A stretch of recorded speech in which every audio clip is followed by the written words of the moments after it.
walirraa fagaatanii jiraachuu jaalala irratti akka keetti dhiibbaa qaba moo hin qabu jetta? Jaalala walirraa fagaatanii jiraachuun dhiibbaa qaba jedheen fudhadhoon. Sababni isaayyuu akka duratti soolaaleetti dhiibbaa qabaachuu danda'a.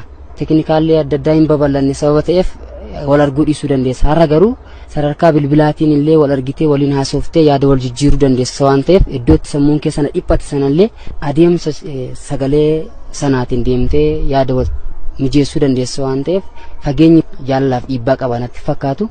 Kanaaf fageenyi jaalala irratti dhiibbaan fidu natti fakkaata.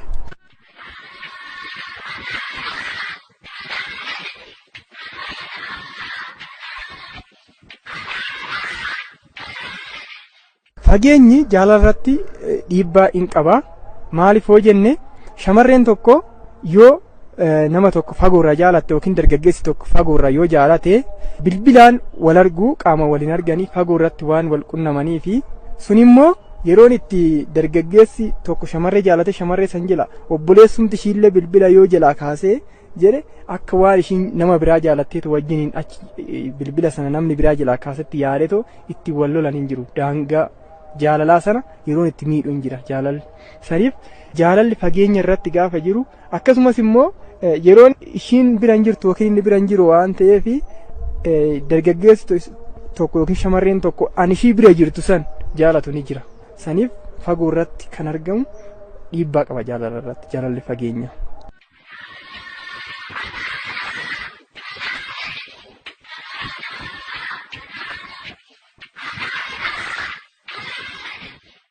Jaalalli kee waliin ammati gara yuunivarsiitii jirta inni tarii sirraa fagoo jiraachuu danda'a. Halaala walirraa ta'uun kun jaalala irratti dhiibbaa qaba moo hin qabu jettee yaaddaati? Baay'ee dhiibbaa qaban jedhaan. Jechuun haala kan korraas ka'een haala hiriyyoo tokkorraas argee ka'een fakkeenyaaf ati irraa fagaattee jirta. Yuunivarsiitii too hin deemiin wajjiniin bakka yeroo gaarii waliin dabarsitee wal jaallachaa too jirtu.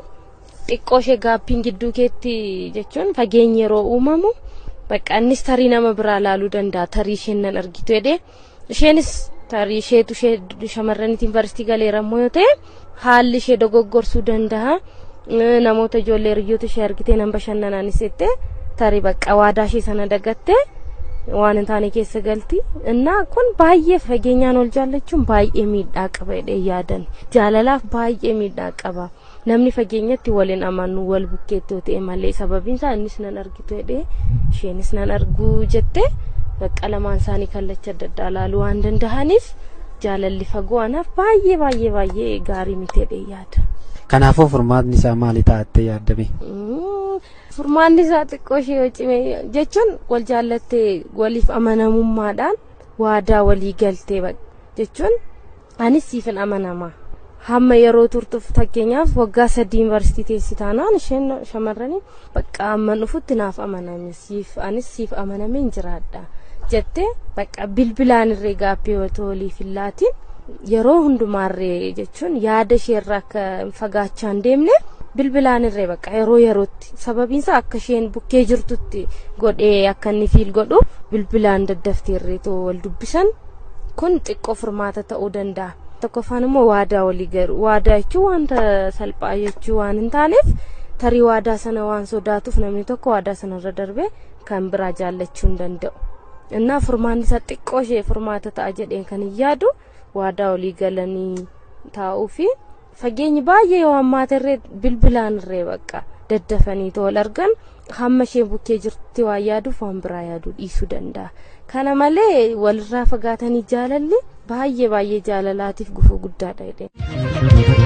Kan nalaala jirtu nagaana dhaamime kan nalaala jirtu nagaana dhaamime haloo jeeqii silkinaa dhawime haloo jeeqii silkinaa dhawime. Murteessaan jaalalleewwan lamaan sana gidduutti kan hundaa'u ta'uu qaba. Jaalalleewwan lamaan sana namni wal jaalate sana jechuudha. Qaamaan kan inni walirraa fagaate malee yaadaan walirraa fagaan.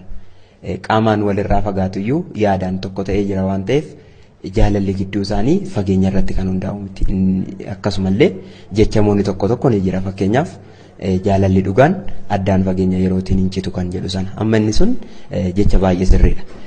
Maaliif namni sana qaamaan adda fagaatu iyyuu yaadaan keessa waliitiin addaan fagaanne waan ta'eef yaadaan addaan fagaanne waan ta'eef addaan fageenyi illee jaalala irratti dhiibbaa kan hin qabaannee fi kan hin jijjiiramne waan ta'eefidha jechuudha.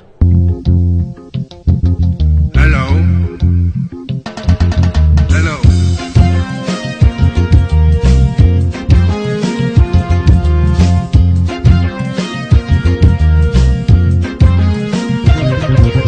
Kanna lalla jirtu nagaana daamime kanna lalla jirtu nagaana daamime hello hello jigi silkina dawime hello hello jigi silkina dawime. Ani gama kiyyaan kun irra guddaa fageenya irra jiraachuun humnaa ol dhiibbaa qaba. Ana wanta na mudate ni jira. Barattuu tokko akkuma duraa isiniin jedhe kutaa 8 irraa ka'ee jaalala nan dhiise dhuma gubbaarra garuu baran kutaa 12 baradhu.